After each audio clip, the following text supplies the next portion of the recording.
Good evening, friends. Welcome you all to this special episode Beyond Budgets on the Infra Show Infra TV. I am Tyagarajan, Editorial Director for ENERTIA and MARKENOMY Journal. With us is Professor A.J. Iyer, who is the President of MARKENOMY Foundation and REPA, Renewable Energy Promotion Association. He is also the Editor-in-Chief and Publisher for ENERTIA and MARKENOMY and an author of the well-renowned path-breaking book India BRANDished, SuperPowering Brand India. Welcome, Professor A.J. Iyer. Welcome and namaskar, my friends in India. This is a very important episode because it's titled Beyond Budgets. And that's exactly what, and I thought, I will also put up a series with this kind of a logic of beyond budgets. We have to outgrow this situation. So it's a right title. So Tyagarajan has put this across to you, and we're coming together after a long time. And let us start. So, Professor, is there any relevance with the on the lookup of the union budget for the national economic growth? See, number one is, first of all, we must know what a budget is. And it has been explained in several. I used to do complete analysis on channels like Sahara, and also Z and NDTV. I've been there in the past. But, those days are over. Budget is slowly becoming an exercise of government, especially in the case of India. It's become purely an exercise of definition of the income and expenditure account of the government.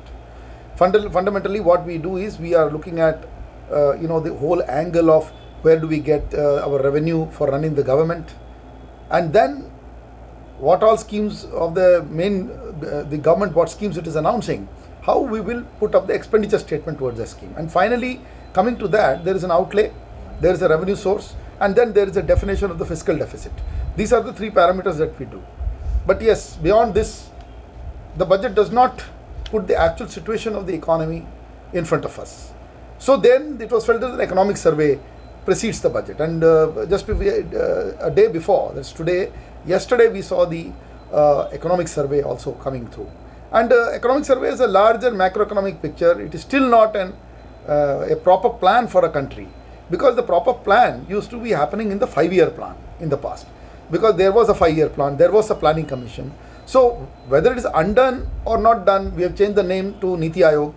But inside the Niti Aayog, do we have a 5-year traction? Every 5 years do we analysis? Or do we have like Europe and Americas and all these real economies that actually want to grow? And even for that matter, even we don't like, I have a very specific angle to the Chinese government, because I don't agree to the way they send their governance, but even they have a long-term plan. What I mean to say is, effectively, do we have a 25-year path? Do we have a 50-year plan? And then the second problem, if we define a 25 and 50-year plan, are we flexible in that plan? So these are challenges for every economy in the world, but definitely a sure challenge for an economy for a very long time in transition called India. It was a developing economy. Now we say it's not a developing economy. We are not even calling ourselves developed. So this we saw an era, I will quote that, the UP era we saw. Then we have seen this NDA 2 era, because why I label it as NDA 2 and NDA 3 now, the second term of that. Because the real era of the NDA was the Atalji era. So I will not label this. This is only a follow-up of that era, and that era has to be disconnected with this particular eras. Because for me, from the Atal era or the previous era of Rajiv Gandhi, which were eras which we can discuss for a long time, although there were short-term contribution by Deve Gowda, Gujral, they were reasonable good contribution by these prime ministers and their regimes. But in the longer sense, I would pick up the following eras, basically. It is the Rajiv Gandhi era. And then is a very big era of the Narasimha Rao era, where we went through terrific time. It is comparable to today's time. And the third era was Atalji's era, where he had first a 13-day government, then a 13-month government, and then a 4-year and 9 months government. So, but that was a game changer, as much as Narasimha Rao's work was. Because these two septuagenarians did what we could, and then the economies were actually moved forward in the proper direction. We talked about rural development. We actually saw some kind of the Pradhan Mantri Gram Sadak Yojana is the origination of Atal Bihari Vajpayee. And I don't think, now when I look at, I was a critic of some of the policies of Manmohan Singh, but if I look at a very background scenario, I don't think Manmohan Singh did anything quite wrongly, especially in key sectors of the economy, and that's what I'm going to explain to you. Why I'm coming to that, because for me, out of all of this, quagmire, we talk of budgets. The beyond budget is how do you power and run your economy, and that is linked to the fight that the world was seeing at the COP26. It was trying to take out at COP26, we wanted to take out commitments from various economy. The world leaders did not come out fully. In fact, many environment activists have criticized the COP26 meeting as only a kind of a cocktail and dinner circuit. And that is the place where we saw. And what did we do? We saw three big leaders announce different things. Why I call big leaders? Because they were of the big countries.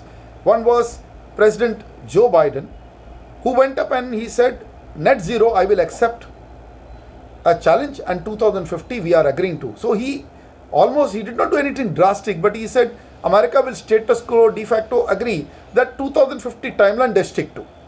That was the statement. That means the carbon related development of the economy will come to absolute zero for America in the year 2050. In simple terms, that is what it is. The second statement that came over there was basically from the Chinese government of Xi Jinping, where their envoy and the representation, they said our timeline they laid down is 2060 for net zero. 2060 for net zero. That means the entire economy will be driven by non-carbon based energy sources, and that will happen by 2060.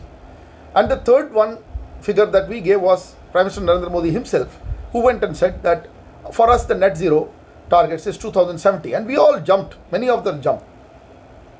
I was not at all happy. Let me tell you, you cannot take a timeline of 2070, which I have explained, because India has the lowest capacity index for thermal power plants amongst these three countries. India's total thermal capacity is 202 gigawatt at that time when the Prime Minister made the statement. Today, you have chucked out the figures for me, and it's roughly 203 gigawatt at this point of time when we see. So not much difference. So we were the lowest, and at that time US was actually hovering 350 to 400 gigawatt for coal-based thermal power, and China was 850 to 1000 gigawatt. Their figures are not fully available, but 850 to 900 they have, we know it. So they are in the region of 1000 gigawatt. This is the scenario.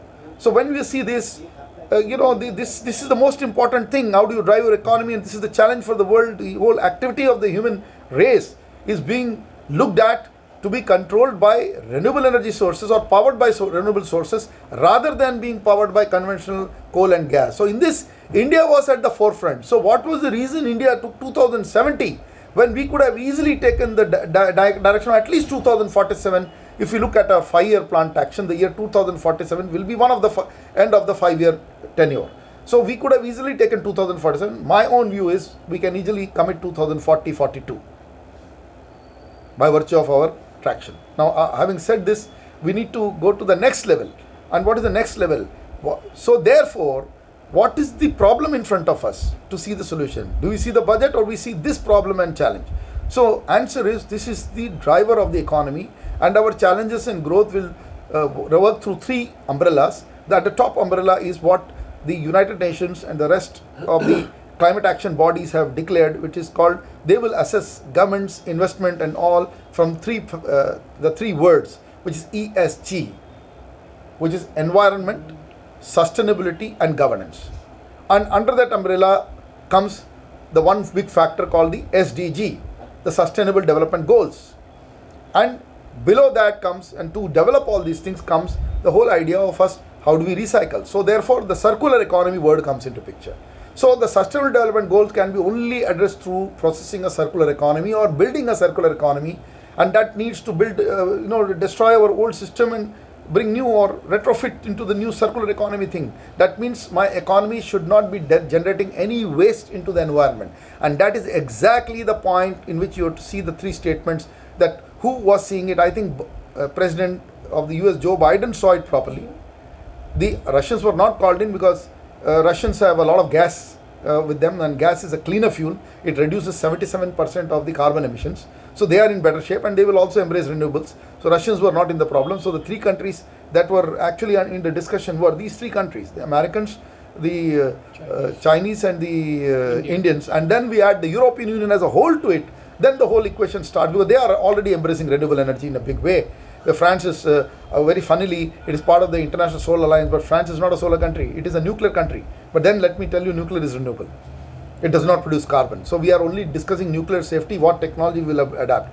For India, we have to now go very quickly because the Chinese have put up the first thorium reactor, while the thorium deposit largest in the world is with India. And we are still struggling to we are the unique country which developed a fast breeder reactor. We were successful with the FBR at Kalpakam. But something is wrong, in putting it up, marketing it, putting it up and telling the right things, because it's the Indira Gandhi Center for Applied Research which started, although it's been sluggish, but they have come to the conclusion, and I think the reactor is already successfully done, minus some small glitches, but we must multiply the fast breeder reactor, and we would have gone to the, basically if you look at ESG, then thorium adaptation means radioactivity issues will be settled, because once you build thorium based reactors for the next 5 or 10 years, then you can do unlimited energy moves, and that is where our whole challenge lies. Professor, what is the core driver of the economy? That's exactly what I was coming to. So we are, in the entire discourse, we have to now push towards the energy train, and I have some very interesting figures for you. First of all, let me declare what is the economic traction. See, we declared many years back when I did a power summit, I think the government, without talking to me, took up that entire issue. I said the country must double its power generation installed capacity. From that level, it was about half of 335 gigawatt. We said we have to go to 750 gigawatt, and that's the time this whole thing we said that it was we need to, and this was roughly in the year 2015. When I made this first statement in release of the book India BRANDished, and then later on seconded it in many other places, and also put it up in 2018 across a power summit, energy summit. And basically our idea was that to drive the 5 trillion to 6 trillion traction, we need to double our power generation capacity, because the energy is the main core driver of the economy. That means generating power, then again after power, generating it through renewable energy, and the third factor is the energy part of it, which is the oil and gas sector, where we have to shift more and more towards the gas economy as an intermediate stage, and then go towards renewable options, all alternative energy option, which could be biofuels predominantly. In my opinion, I'm not gung-ho about electric vehicles in a big way, because we have lithium disposal issues and other things which will come into picture for batteries. So that technology, let it mature, let it come forward, let the two-wheelers take it. I don't think four-wheelers, and because today also there is no, beyond 40 HP, you can't develop a e-vehicle. So if while a vehicle on fossil fuel today is in the region of 250 HP minimum as far as India is concerned, but I ran on a 450 HP truck using natural gas and reformer technology in 2009 in Canada on the highways in Alberta, and that I have seen personally, that used reformer technology, fuel cell from Ballard, and it was able to operate. A 450 HP truck was moving. So truck, bus, all these things, we need larger ratings. So the battery part beyond 40 HP is not able to progress. So I don't know, people are not even looking at these things and making sweeping statements that electric vehicles will come into picture and this will happen and that will happen. So I am not going to put my weight on this electric vehicle, and I am always still a conservative, because I have the Gandhian in me.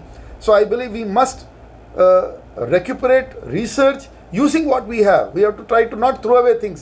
See, the circular economy is when you reuse, recycle. So reuse means I have an IC engine based economy, which is automotive, and I need to see whether I can put alternative fuels into this, and that too not by blending. Like our great Gadkari Sahab is fine, he is going to ethanol blending this, but that is blending. It is not still powering the fuel. So two areas are very important in this. One is the compressed biogas, the SATAT scheme of the government, which government does not even talk about in the budget. Basically the SATAT plus is what we have done a white paper. We want to build 5,000 plants at $50 billion outlay. We can build 10,000 plants to start with. And one of the greatest outcome was our interview with the executive director of IOCL Panipat, Mr. Sikdar. And he was very clear. He seconded my opinion that every rural village cluster, or rather say every rural village which is noted, we have 5,97,000 villages. Each village can have technically a waste to energy plant, or energy from waste plant, rather I would put energy from waste, converting the biomass from the agroeconomy and the animal husbandry in a mix, converting it to compressed biogas or bio-CNG. This is possible, and this can do two things. It can run your automotives first, and if the IOCL and other oil and gas companies power it, it's a very big gain, because it can straight away purchase the gas, and then commercially available right now it's 50 rupees per kg that we have seen in our white paper. And then the second part of that whole thing is they want to produce if a power that also can be done, because that's the next stage. I am an IC engine man. I came from the IC engine traction. I headed man diesel. Now it is called MANES energy sources. So that time itself, this company had developed gas engines even in the 2-stroke. So and gas turbine technology is also available with GE. So we have a gas-based economy available. But my point is smaller. I look decentralized. I don't look at the grid in a big way, because too much expense on the grid has to be reduced. We have one grid now. We can do that, but we have to go to microgrids and smaller systems in the rural economy. So one of the good schemes that after our April 2016 letter to the PMO, the KUSUM scheme has come, but the problem with this KUSUM scheme is the entire 100% allocation must come from the farm credit of the budget, which is in the region of, last year was 16.5 lakhs, I think it's about 17 to 18 lakhs now. So out of that, at least a lakh of rupees you get 25 gigawatt of rural development of 6 hours of electricity through solar. That is decentralized solar power plants for the rural. These are game changers. I don't see any talk about it. For the last 7 or 8 years I'm watching, budgets don't talk about this. Budgets are not talking about this. Budgets must give a direction to these ideas. And what they had declared earlier, have they achieved something? So I don't see any ground movement. In the KUSUM, there are barely we can count those plants. In SETAT, we have 12 plants now. Of course, Tarun Kapoor did a great job. He increased the LOIs from just 100 LOIs to over 2,500 LOIs. But LOIs mean nothing. At the end of the day, these plants should come on the ground. So what we are effectively seeing is there are 100 plants. 100 is a good number. From 12 plants on the ground, if you get 100 plants on the ground and 200 maybe by 2022 end, I tell you, we have already succeeded in demonstrating in this country that waste-to energy in the rural economy is true, because municipality is failing. They have got all this waste they don't want to handle. They don't want to. There's a huge corruption there, and going inside and settling municipal corporations is very difficult. So I said, leave them. Let's go to the open environment of the rural, more honest entrepreneurial environment where they grow, they grow crop, they grow on their own, they go. But a biggest advantage of this bio-CNG program would be that it's not only compressed biogas that will be coming as an output or bio-CNG, but also what is left as a waste goes into the circular economy in full way, and it becomes, we have all seen, we have visited Panipat, we have visited Rohtak, we have visited Kolhapur, we have seen the plants operating. So basically what comes out is a high grade organic fertilizer. So that also reduces our fertilizer import, and also direct huge amount of gas going into the fertilizer subsidy. So gas subsidy goes in, and then the thermal power plants, gas operated, which are good, the carbon emissions less, 24 gigawatt are there. Most of them 20 gigawatt is idle even today. So we have a multiple solution in this one single approach, just with a meager sum of $25 billion to $50 billion. Right. We can start the traction. So why I am saying this, because look at the other side of the whole power sector story. Well, it's a driving sector. We calculated just now, see earlier the plant load factors, that simply means if I put a 100 gigawatt plant in the past, 100 gigawatt traction we get, then we will get about 65 to 70 gigawatt in terms of generation. But now with renewables, our efficiency to this PLF is very low. Wind is about 25 and solar is about 20. So if we compare an average of 25%, 25, 28 is wind. So we bring it down to an average, because this flexibility of wind energy is not there because of its intermittent operation. Right. And infirm. These are infirm power. But at least solar is more firm in 6 hours, but its efficiency of conversion is low. So, and it only is 6 hours. So if we look at this two traction, it's a very skewed development. We will actually power a day economy of 8 hours when we need to power 8 into 3, 24 hours economy, because different set of people can come and work. That's the only way you can provide employment. So just using this renewable traction, we cannot power. So our problem is we may have to double, and we may still need to continue with the coal-based power to up to 200 gigawatt, another 200 gigawatt. That means we need to go to what America has, 400 gigawatt. That needs to develop clean coal power. That means we have to develop supercritical or ultra supercritical power plants. So which we cannot go away from if we want to really achieve 5 trillion economy. And why I want to say that? Because to develop this kind of, to go to 5 trillion now, we are 2 years away. Arithmetically we have done. Government's own figure, it says GDP 2022-23, they have shown 3.4 trillion. And they are saying we are back to 3 trillion, which was the level at which we were at 2019. So assuming that the government statement we accept on face value, even with this 3.4 trillion 2023, we will not reach the 5 trillion with the 11% constant rate. This is not possible. We all know that. So even if we look at a range between 9 to 11% and let us assume that we are somehow sustaining that, right, through inflation, through other means, whatever, good, bad or ugly, we are doing it. Then also we will reach the 5 trillion mark only in the year 2027, in the budget year of 2026-27. That is the year we would achieve. So that means what we had to achieve in 24-25 is now shifted to 2 years. Straight away, simply putting the pandemic, it has pushed it back by 2 years. 27 would be the time we'll look at the 5 trillion. But then assuming now, let's accept that that is the situation. Let's say we will achieve by arithmetical means, because we calculate, put that 11% on top of 3.4 trillion for the next 5 years, you will come to next 4 years actually. So that means that 4 years, you need to reach 5 trillion, but how would you reach? Without having the energy intensity in the economy. So therefore, if you look at that, my calculation is with a 25% traction to 30% traction or low PLFs which will be there, we will need at least 100 gigawatt if it is renewable. Traction we need. 100 to 150 gigawatt will be needed. But if you say 100 gigawatt, we need to double this. Simply my plan is double again. Current, right now in today's time, it was 393 gigawatt odd, right, in which the renewable energy traction and breakups are available with us. I will give you the breakups. The renewable energy traction is, we just crossed about, with I would say, with hydro, we have crossed 150 gigawatt already. But basically hydro is still 46.5 gigawatt. And the wind and solar together, we have roughly 50 gigawatt of wind. Solar is 40 gigawatt. And if we add the rest of it, we are not in a major traction right now in renewable energy as such, because solar is still 46.5, which is a very high yield, efficiency model for the solar.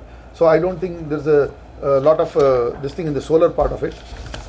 But I will give you some figures, interesting figures. See, we have 393.4 gigawatt.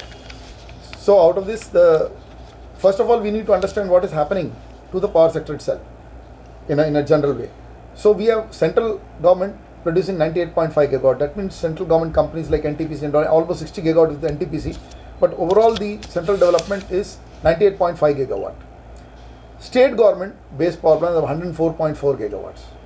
And the third part is the private sector, which is 190.5 gigawatt.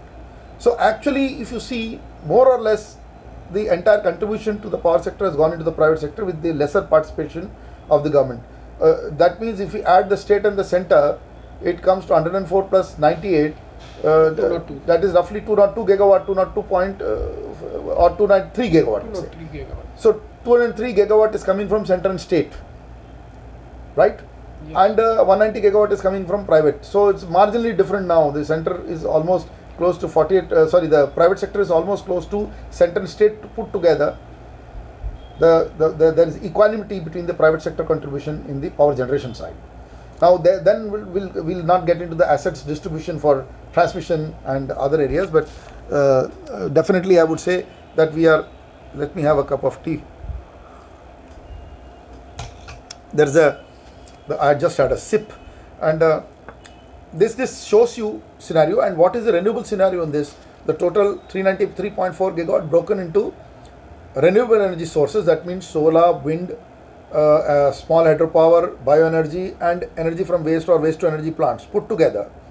We have roughly 151.4 gigawatt renewable energy sources, which will be inclusive of hydro. The total renewable energy sources inclusive of hydro is 151.4 gigawatt in this scenario. So with this, and then we have a small nuclear 6.7 gigawatt if we consider this, because that's a renewable for me. So basically you can say that about 160 gigawatt of renewable energy is the traction, and the thermal side is about 235 gigawatt odd, which includes thermal coal-based power plants 203, lignite-based 6.6, gas is 24.9, and diesel is 0.5. But we don't get into this breakup. Gas is a major one, other than lignite is small. Again, like nuclear is 6.7, lignite is 6.6. So this is what we have right now.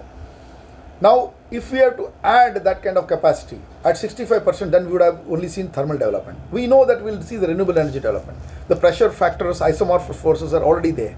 The COP26, the United Nations, we go at World Bank, we go at IMF, we go at AIIB, we go to all the development agencies. They will keep telling you on sustainability, ESG. They'll keep pushing you and they will keep evaluating you on that. So finally, this global isomorphous force pressure that is being created, to reduce the carbon intensity of economies and go to net zero is going to be very massive.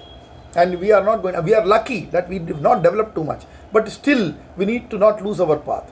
If we want this 100 gigawatt per annum to be added, then we have to seriously think. I'll give you why I'm saying that we are not in a position to do this. So therefore the 5 trillion achievable at this time is only an inflationary, and it will not see the poor people coming. And why I say that, I have hard facts for that for you. Let me tell you that there is a mechanical position that we will see. Between the year 2012 and the year 2017, this was the period where I think up to 13 we had the UPA government, and then the transfer happened. But the first year when we added about 25 gigawatt, 22 to 25 gigawatt in a calendar year 22 plus, was the year when Jyotiraditya Scindia became the power minister in the UPA government, and he was the Minister of State independent charge. And that year we demonstrated and we set up a position of adding more than 20 gigawatt per annum.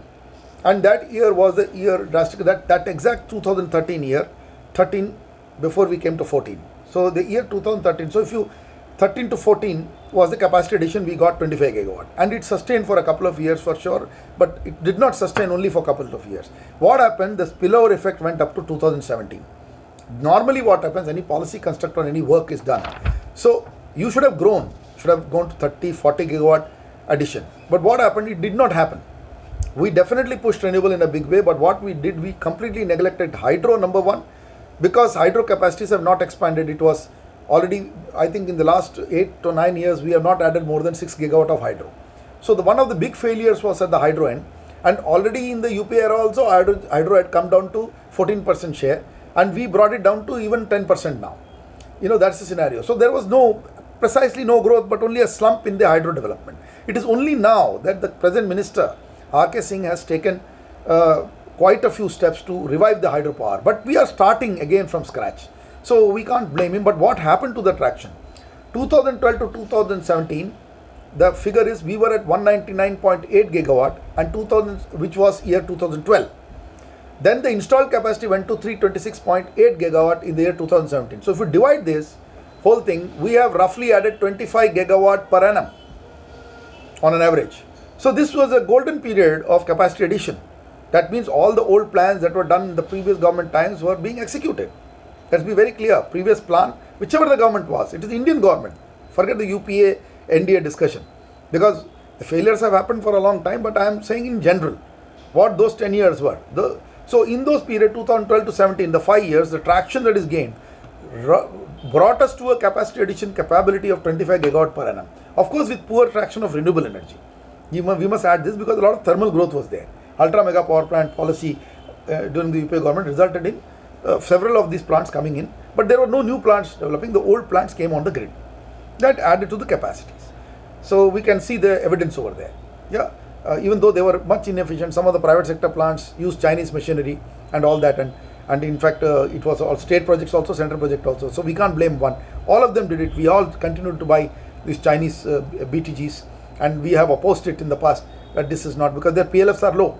In a supercritical there will be 50-55% PLF. So low PLF, but still it is better because it's comparatively to a solar or this thing, its PLF is better. But then the whole issue is carbon emission, but supercritical plant have lower carbon emission. They have almost 50% of the carbon emission comes down. So 45 to 50% is what we have seen. Thermal efficiencies are high. So while there is a carbon emission, but its emissions are lower. So India cannot be questioned before we reach United States. Point is simple. US is 330 million or 33 crore population. India is 138 crore population or 1.38 billion. How do you compare? And if we have a traction with US of 1500 gigawatt at its disposal, India has barely 400 gigawatt right now, 393 gigawatt at our disposal. So what is the comparison? So when can we stop towards it? So probably this point has been fed into the PM's objective, and he went and talked to 2070, which is incorrect. Because even if we develop all this thermal, our timeline will be not 242. We will be 2042. We will be definitely far superior in terms of renewable traction. I can tell you that we would be having 60% share, even in generation terms. 50 to 60% will come from renewable if we add hydro and nuclear together. Almost 60%, I would say. But then the picture is not being developed in the proper way. Now, I'm sorry, you want to ask the next question, but it's important to understand this because it's beyond budget now. Beyond budget this is it. The powering of the budget is through the power sector and the energy sector and the renewable energy sector. So this is to be understood. So what happened after that? 2017 to 2018, we added only 17.2 gigawatt. These are not my figures. These are figures of the Government of India Ministry of Power website. Right? We are taking it from there. We have taken the figures of the government so that nobody says, Professor Saab, apni figure le aaye. Hum inki figure le rahe hain. There are other sources also which can give, but my source, our research also is there. REPA research is also there. REPA research almost, we try, luckily in the power sector I would say, the data is being presented more or less safely, so we can take it. So now it was 5.26% growth. 2018 to 2019 we added 12.1 gigawatt, which is 50% of what we were, and that was 3.5% growth. 2020, 19 to 20 we added 14 gigawatt and it was 3.93% growth. And 2020, 21 we added 12 gigawatt, again 3.25% growth. That means even what we added in 2017 to 18, that is 17.2 gigawatt, we have not been able to match. Right now we are at 393 gigawatt and we have at January, we are still 2 months. Just 2 months. So this is 393.3 gigawatt.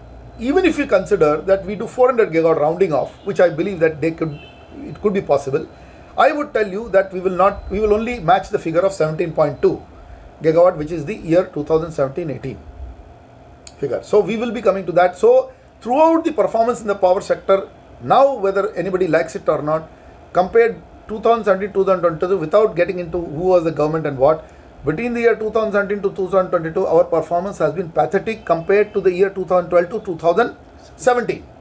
So instead of adding 25 gigawatt per annum, we are now adding roughly about 14 to 15 gigawatt on an average. That is the scenario today. So this cannot be the growth rate because this growth rate will be 5%. So you want economic growth rate. So that's where I am coming to. So even Dr. Subramanian Swamy is talking about, but he has not compared it from the energy side. He only talks about in arithmetic sense. Arithmetic sense, I would say we can easily go by 2027, we can go to 5 trillion plus. If we have 11% growth rate. If with 9% growth rate, we would be just below, will be about $4.75 trillion. And with 10% growth rate, we will hit exactly $5 trillion in 2027. So timeline is 27. Assuming these 3 plants can be done, assuming the growth rates are sustained, assuming everything is done, right? And double-digit growth we target. Even then, we will only reach 5 trillion, that also in 2027. But to reach that, we need each year at 65%, we will need about 60 gigawatt, roughly, at 65% PLF, plant load factor. But if we have a plant load factor 25-30 only, then we need to develop 100 gigawatt every year, because then it will be 30 gigawatt actually in terms of generation to power the economy. So this simple power sector equation I am talking about, and this we are pathetically in a very bad shape, because how do we jump from a 15 gigawatt capacity addition to 60 gigawatt first and then to 100 gigawatt? So these are my questions. So, and what are the dimensional situation for a 400 gigawatt traction? If we plan a 400 gigawatt traction, which is necessary, because you remember the Prime Minister made a pitch and it was based on our report where we said a minimum dimension of 50 gigawatt will be 2022 and the upper limit will be 100 gigawatt. We had predicted that in 2013. So what we predicted doubled. REPA predicted doubling of capacity and beyond from at 2020, in the year 2020, the National Solar Mission, that time the Jawaharlal Nehru National Solar Mission was 20 gigawatt by 2020. We said we can easily do double of that, and that was 40 gigawatt, and then we upgraded it to 50 gigawatt by 2020. But the spillover effect, assuming everything happened, let's put the system that we had COVID and everything, all that we put. But we must also put the other figure down. What happened to China in this period? China started at the same year, 2019. I called Sham Saran, Ambassador Sham Saran, and at the time 1200 megawatt was our small target for solar, 1.2 gigawatt, which was called the gigawatt scale. And then it was further marketed by everybody, gigawatt scale. But gigawatt scale development was not that, because I that time only said any gigawatt scale development needs to talk of minimum 25 to 30 gigawatt. That was 2009, my pitch. Then I expanded that pitch when Dr. DJ Pandian was on the dais with us in Principal Energy in Ahmedabad in the year 2012, August. That time we said that it has to be at least 40 to 50 gigawatt. Then we made the RASM, Rashtriya Urja Saurya Mission, for 100 gigawatt solar plan and laid the roadmap for it by 2022, which the Prime Minister announced at the International Solar Alliance saying 100 gigawatt 2022. So what's happened to 22 now? We are in 22. We will not hit 100 gigawatt. We are right now crossing 50 gigawatt. I would say we would probably come to another, if all is fine, we may add 10 to 12 gigawatt. With the current speed, we'll only that. So all these production link incentive and all these schemes, people are talking about big capacity addition. Let any big daddy come into this. They cannot add. It is proven beyond doubt that after the role of the private sector has increased, our capacity addition was expected to increase to 25, 30, 40 gigawatt per annum. It has not happened. The governments have also not done, because governments probably stopped its own development. If you look at so it cannot happen. Government has to be very careful. The NTPCs, the NHPCs have to be encouraged to build capacity now again. They must not leave it to these private sector companies alone. Yes, we have 4 big daddies and they will do a job, but that's enough, not enough for India. So we need to create policies to make no more heroes in the power sector. There must be public-private participation. For that, you must allow more number of companies to participate in the driving the economy in the power sector. That is not happening. This sector is in doldrums, because if we have halved our capacity addition for continuous 2 years, 12 gigawatt, 14 gigawatt, 2 times 12 gigawatt, 2018-19 12 gigawatt, then again 2021 12 gigawatt. So it's like this is not done. It's half of what we did before. It cannot be done. So therefore, this upping the ante, what we said 100 gigawatt is correct, and now we are saying 400 gigawatt must be the solar target itself for 2025. It can spill over to 2027, we are not bothered, but our targeting should be 400 gigawatt for 2025. Solar itself, because solar will give only out of 400 gigawatt, if we target, we'll get 100 gigawatt. So that's what we need to understand. So the 25% maximum, in fact it will only 20% actually, but it is cheaper, because at 3 to 4 crores per megawatt, solar becomes the cheapest in execution. At 12 crore per megawatt, nuclear and hydro will become the costliest, but they are very important for us. We can't leave. Thermal will 5 crore per megawatt, still costly, but then we will give us capacity index. So ultra mega, we should start building ultra mega projects. Definitely, we should not make the blunder. Although I am the president of Renewable Energy Promotion Association, but I am not against coal as such. And at the same time, I would be very happy the day we are able to go to a traction of removing the coal bed methane and utilizing for power and energy resources. We have still not come, because coal also can be renewable if we take out the CBM. And we should stop discussing this hydrogen, green, blue, yellow, red and all. Hydrogen is hydrogen. Hydrogen is clean fuel. It has no carbon. For God's sake, don't separate all these things. This has no science. Hydrogen produced from any source, fossil or non-fossil, is hydrogen. It's the same thing that we did with hydro many years back. We said up to 25 gigawatt it is renewable. 25 megawatt it is renewable. So what happened later on? It took 10 years for people like us to write letters to the ministries and tell them that hydropower does not start producing carbon once it crosses 25 megawatt. Sorry,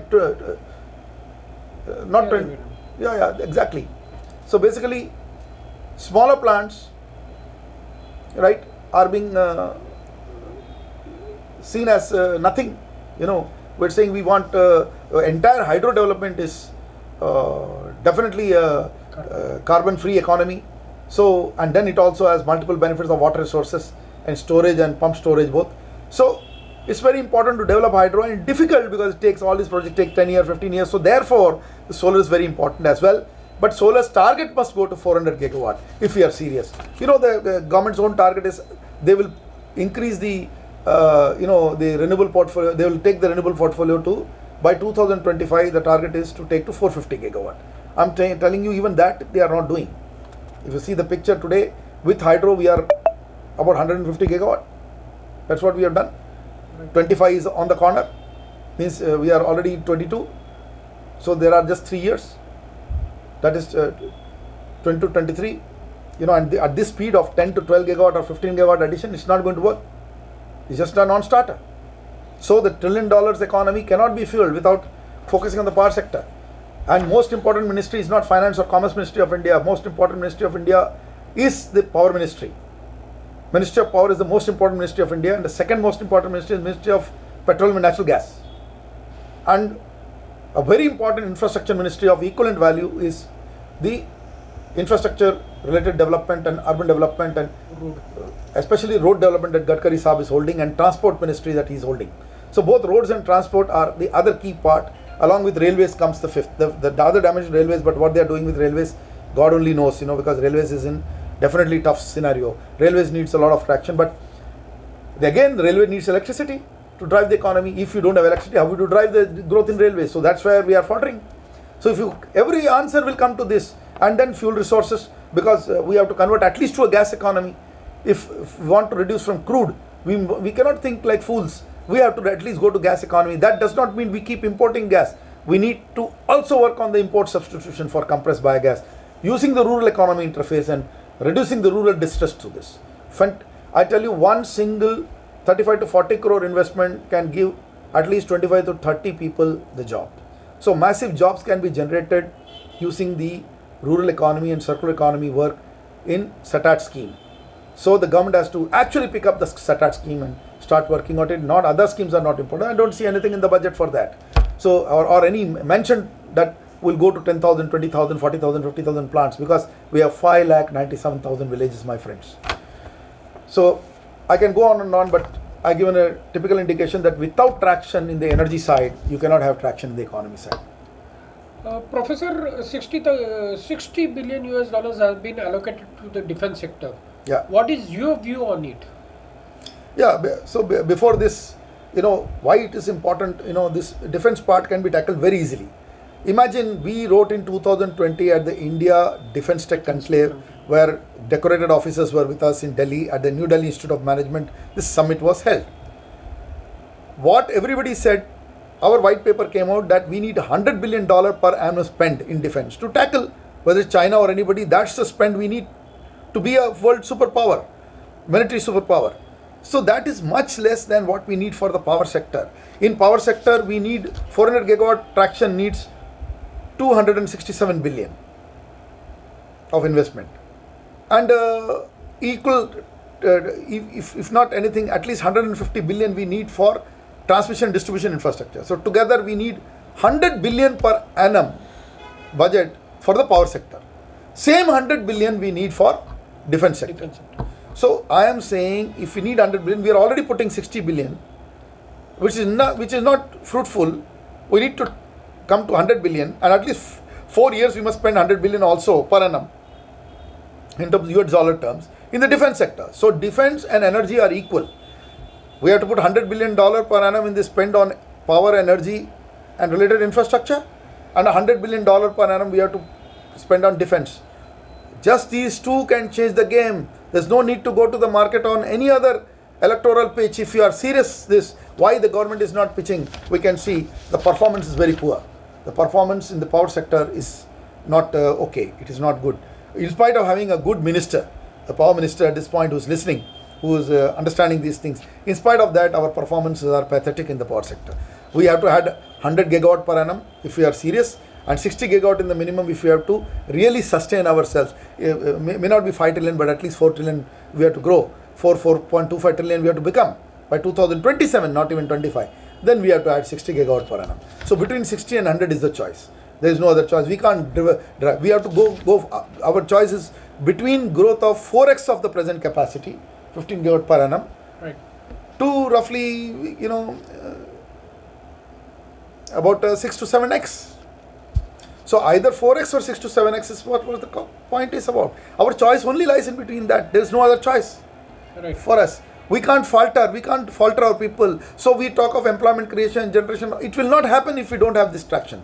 And very foolish that in the past people have been talking about surplus power. It is not surplus power.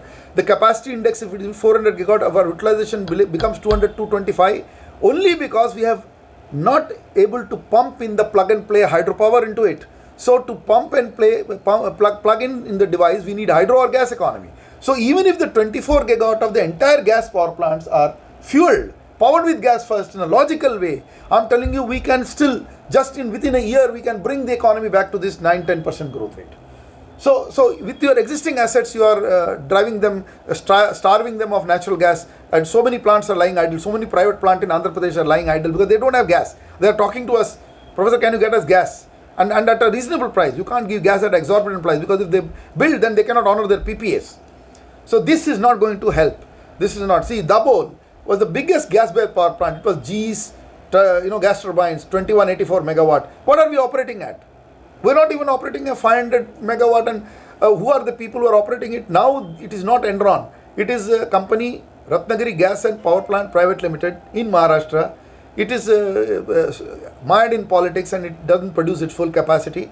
In the COVID times it helped us, but its capacity is only given in emergency. Otherwise there is no proper mechanism to give it quality gas.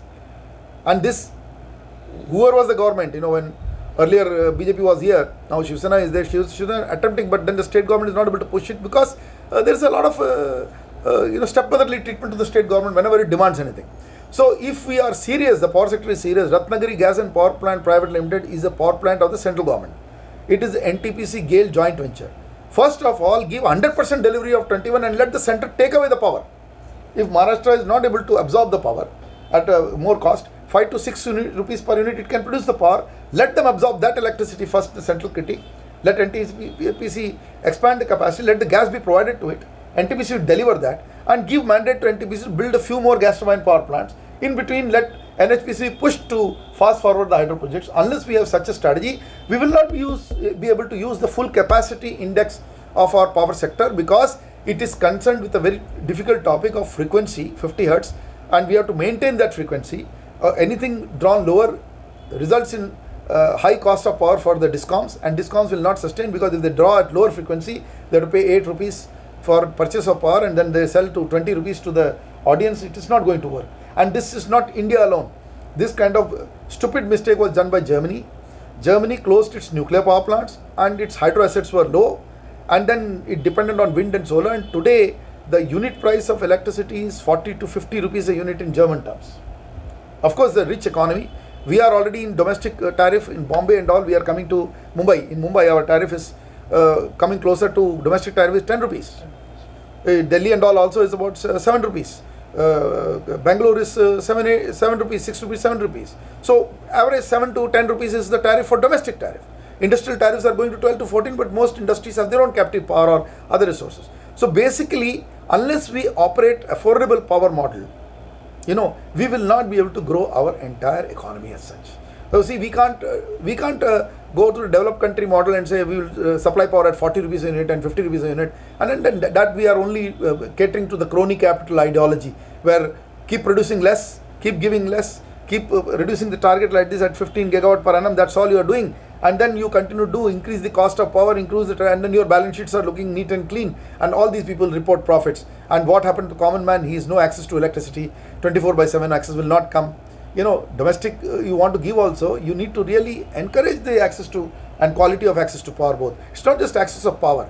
You have built the line and the wire, but electricity, electron must flow in it 24/7. Where is it? Rural economy gets, I tell you, on an average 7 to 8 hours of power in good areas also. In Maharashtra and all, you can say it go to 12 to 14 hours a day. But then there is power cut. There are load shedding. Discoms are load shedding.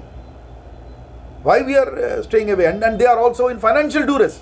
So if any area that has to be a little bit, I would say, professionalized first and privatized together with joint venture, it was the distribution sector, power distribution sector.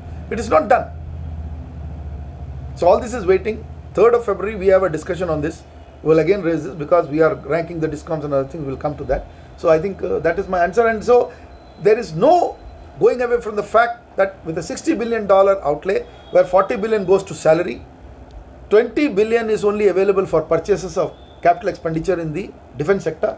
That is not fruitful. You have to make it $100 billion per annum. Now we have gone through the power sector and the defense sector. Now what is your general overview of the budget? General overview, see, this is a so-so budget, or I wanted to say casual, but if I don't use that word, it is an average budget. There is nothing in this budget, nothing new. We are just business as usual, and we are just going ahead with the moment. Whatever is happening, we are just going ahead with it.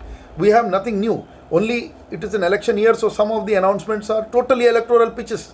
Nothing is there. We'll do this, we'll do that, and then this government has got a very interesting angle. It keeps inventing short forms. So there is something called ramp for the MSMEs. What do they ramp MSMEs? The first thing is, when there was Udyog Aadhar, right, in MSME, and Gadkari Saab knows it better because he was the then minister holding charge of MSME.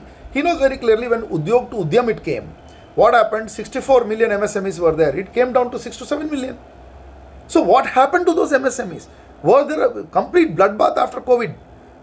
After demonetization, there was some bloodbath, then there was GST bloodbath. But that COVID was a big bloodbath. Nobody cared for these MSMEs. Although announcements are made, it's not going to. The definition of MSME is changed. Only big corporates are getting, or medium sector corporates are getting. Small MSMEs are gone.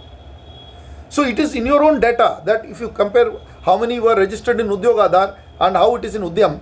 So the other option was you should have migrated the portal as is where is, and then wrote an email to all of them saying, okay, you please give us that you are registered, your register has been transferred to the new portal automatically. Yep. And then that 64 million would have, then you would have found out what happened to them. Today we have no clue. Right. So this MSME issue is very important because earlier it was 80% contribution to the economy, then it came to 50%. Now I am telling you MSME contribution is a pathetic 10%, 12%. That cannot sustain the economy. Because all this shortfall is coming because see, it all one problem after the other goes because MSME is dependent on affordable electricity. Commercial rate of electricity will not be afforded by them. So they have to be given renewable in some way through a banking system, energy banking system. They should be given the priority to access renewable energy. So that is the only way to grow green. So they will come because when they get power at 4 or 5 rupees being an MSME, right, then they will be successful. So this, we have to intelligently think. We are talking digital, but what is the digital? We first did not agree to cryptocurrency. Now we are officiating saying RBI through the cryptocurrency will come. What will happen to that? And then we want 30% tax on the digital assets. So we have not even built any asset and we are talking 30% tax. So everything is coming up front. It's only a collection government. It's only trying to collect. It's only going to take. It's not going to give. The poor middle class are completely devastated. And there is nothing in this budget for them. I'm very sorry. I feel like it's a budget for the stock markets and the crony capital. It's not a budget for the common man. So I would still give it a 5 marks because I think, considering Nirmala has barely limited play, but I think some ingenuity, if they can talk to people like us, will give them how to at least remain there in the global economic diaspora. Definitely America is also struggling, but it is struggling at 22 trillion, 23 trillion. Its traction, it may lose a couple of trillion, does not matter to them. As far as China is concerned, it's a massive bubble. Now they are claiming 16 trillion. They are not. They are down. They are down 14 trillion and their real estate bubble has broken. So at least 7 trillion will be washed out. So even then, compared to our 2.5 to 3 trillion, they are at 7 to 8 trillion. So by that virtue also they are 2.5, 3 times minimum to your economy. Right. So what are we discussing? Which race we are running here? We are increasing their business. The trade between China and India has increased to $125 billion and we said we are banning everything. What are we banning? From 70 billion they have gone to 100 billion themselves in the 125 billion, and they were 70 billion and we were 30 billion in the 100. Now it's 125. They are 100 billion, we are 25. So in fact our share has come down from 30 billion to 25 billion. So the balance of trade deficit between China and India is actually expanding. Can the government answer this? This is not my figure, it's their own figure. Then unemployment figures are coming from the Center for Monitoring of Indian Economy. They have come out with 5 crore people have become jobless in these 7 to 8 years. Right? If 5 crore people have been thrown out and 3 crores are just thrown out in the last 2 years. So if that is it, what is the total population? There is a very clear arithmetics in this. 138 crore population, I am telling you, out of this 35 crore people should be your employable population. If you want to survive this 135 crore, that means out of the 1.38 billion, at least 350 million people should have possible employment or deployment using Manrega, will be deployment using all the schemes I am saying put together. So what is the sum we are talking about? We had 12 crore people in the system who were employed in the year 2014, 12 to 13 crores. So that figure is washed out by 5 crores. So instead of getting to 35, we are now gone down from the double digit. So about 7 to 8 crore people are only employed in the country. How will this country run? So it's a serious issue. I don't think, we can tom.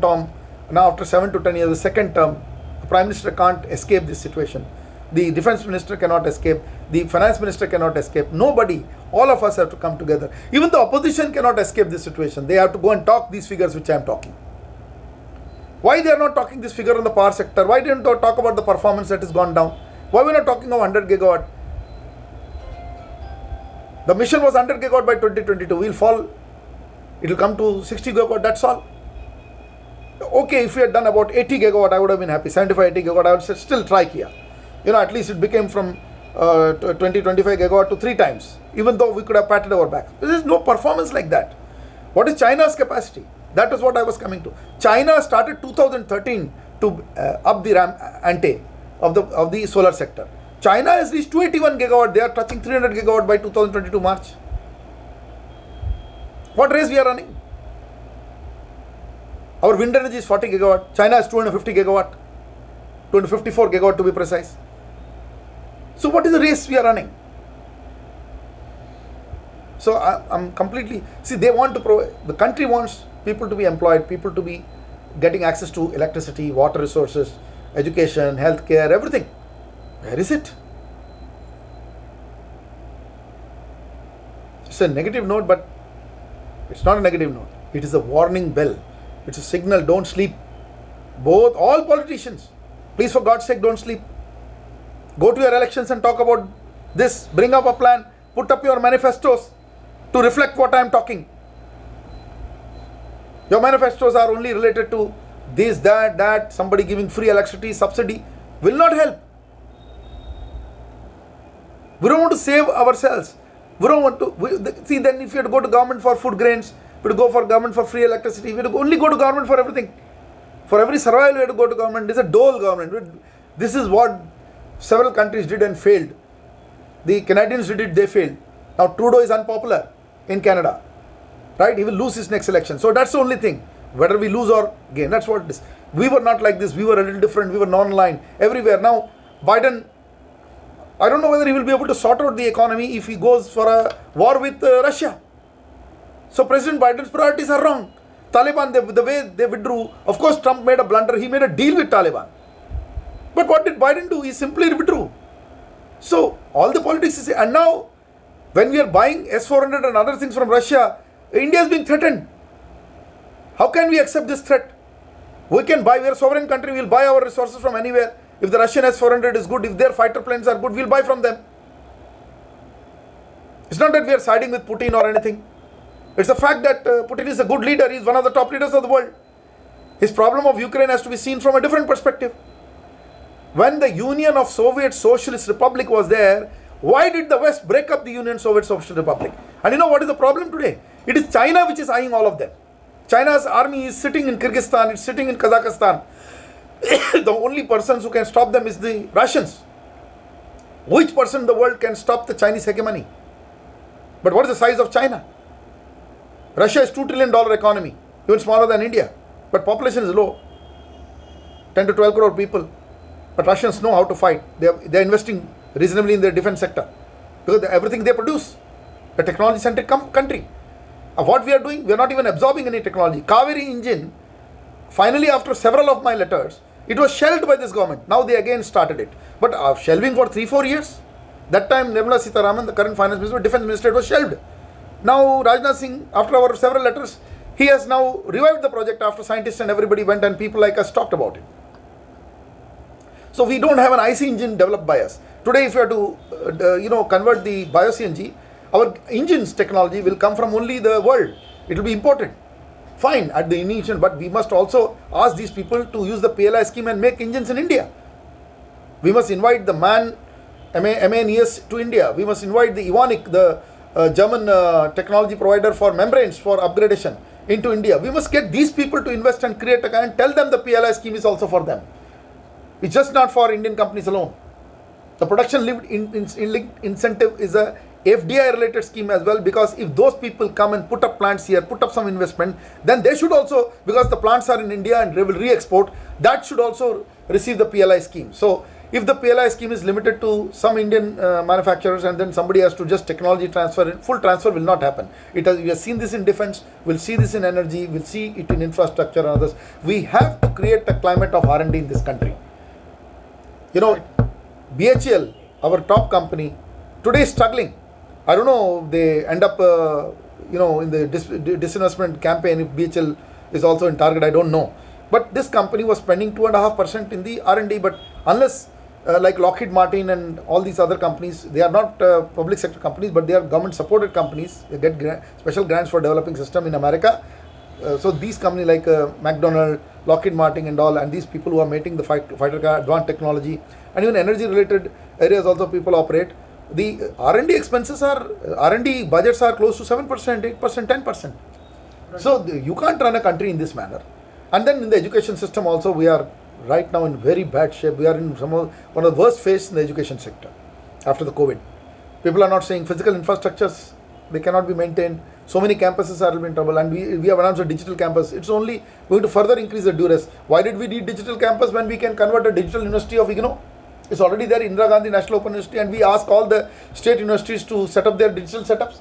Why this centralized thing, one? And then they're saying, okay, all the property records of the country will be centralized. Are we going the Chinese way? Chinese did that. All the records were, and then they listed it and they put it in the GDP. It's farce. This is the ballooning they did, and they have but then China is still 7 to 10 trillion. They can talk about it. We are not there. So even after discounting them, it is only a question of whether China crosses America. Many people are gung-ho. China will be on top of America, and that will become the biggest. No, it will not become. The Americans are the biggest economy. But the problem with the Americans is they are not innovative. The Americans only want to sell arms. Arm twist. Say if you support him, you are not me. You go to Iran, you are not mine. This business is not going to work. We have to be the non-aligned country of the past. We should tell, we are not going to go with you. And also, with Russia, our friendship remains. They are the oldest friends. How can the US accept or even look at us not going to Russia for our requirements? How do we stop China? On the military side, economy side, we are ready to fight with them. But military side, we have to stop them. We can only stop them if we have our friendship with Russia intact in a bigger way. This is actually time to make more friends with Russia and not with America. Biden has to handle his internal domestic problems. Let him settle. He is not in a position to be a world leader. So if he declares war or anything, it is a suicide. He must take it from how Franklin Delano Roosevelt, the only president of America who served 4 terms, and the 4th term ended and died in the World War. But what he did before going is, after his going, you put the Hiroshima and Nagasaki bombs, and which is the biggest crime on humanity. Pearl Harbor bombing was not such a big crime. It was a crime. But the biggest crime was when you put on sleeping township of Nagasaki and Hiroshima. And that death of the Japanese, because you could not defeat Japanese conventionally. So you put nuclear weapons, and you were the first to try the nuclear weapon, the atomic bomb. And this is what Einstein feared and Oppenheimer feared. And you executed it. And this fear of those people were listened to by Roosevelt. And Roosevelt, everybody forgot. The best president of America ever, according to me. What he did, after the Spanish flu, the recovery of American economy and making it big in what it was, compared to Britain and other smaller countries ruling it, it was basically Roosevelt who talked to Maynard Keynes. John Maynard Keynes was a great economist who told him, he pumped money into manufacturing, but he said you have to put money into the hands of the people. Now this I have given to the finance minister, the same idea that we should follow Keynesian economics. So not digital. We have to give currency and money in the hand of the people on a long term. A simple idea would be each urban household, which is in the middle class level, maybe earning about 7 to 8 lakhs per annum, must be made eligible for obtaining a one-time 5 lakh loan with a 30 years tenure and 5% interest. They will come out of the duress. They will come immediately out, because they know, and they should not be, and if they are not repaying it in time, they should not be, you should not catch hold of their throat. Should give them restructuring as and when they come. So that's the only way. This is one way.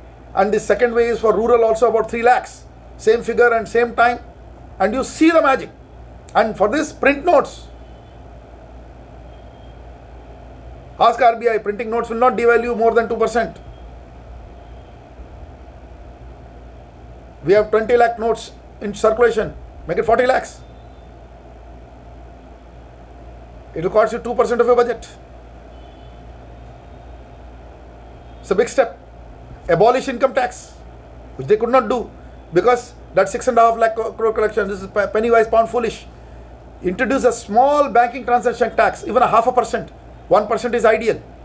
So you put it, that also you divide into bank accounts slab. Those who have got like up to 10 lakhs, you put something Up to 12 lakhs you put something, but the ones who are above the 10 lakhs deposit, let them pay a handsome sum of 1 or 2% on the banking transaction for whatever checks they receive and go. Huge money, this 6.5 lakh crore, suddenly you will have 20 lakh crore in your pocket. So these things are not being done. And instead what happens, whatever money we have, the banks are taking out. Issuing checks they are taking out. They're taking out money at every small drop of a hat. Imagine we said online, the NEFT and all will reduce the work and this thing. No, the work in the banks have come to us. We are now filling a form for NEFT. We are now writing checks for NEFT. All that we are doing, we are using more paper. Instead of getting away from check business, we have now more check business, only it is internalized. And then in GST, small MSMEs can't file returns. They are not earning anything every time, and then if they don't file, you penalize them. So they should be filing only 6 monthly returns to be scrutinized after 2 years, because now you have yourself declared that you can correct your returns in 2 years. So in the third year, the first year's return has to be seen. That's the way it is to be done.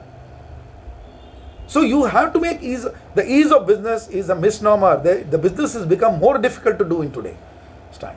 Actually, government has to come to the grassroots, and they are not coming to the grassroots. They're only bothered about how much money they're making, how much deposit they're giving into the political parties. All the parties are keeping quiet on this. Nobody is discussing these things properly. There's barely a debate or barely a disclosure. Because even in the opposition, there are not enough energy experts and other people who can break down these figures and talk. Because if a good opposition which can break down these figures and push this agenda, right? I know there is a Godi media, there is a set of media which will only talk one subject. They are foolish, right?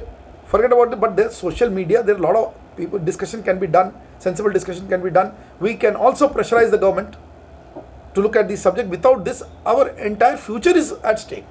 The nation's future is at stake. So I think I have nothing else to say. I think with this, we thank you for giving us a brief on the budgets. And also the situation. Also the situation. So we come back once again on some other topic at the next week or sometime in the future. Thank you, Professor. Right. This video I made with an English audience so that the world can see, the government can understand, the key people can understand. But I would also push up an idea in Hindi in due course on the economic situation overall, because for me, as I said, we have to go beyond budgets. I've given you the figures and situations. Thank you, Professor. Thank you. Namaskar. Namaskar. Shabba khair. God bless. See you again.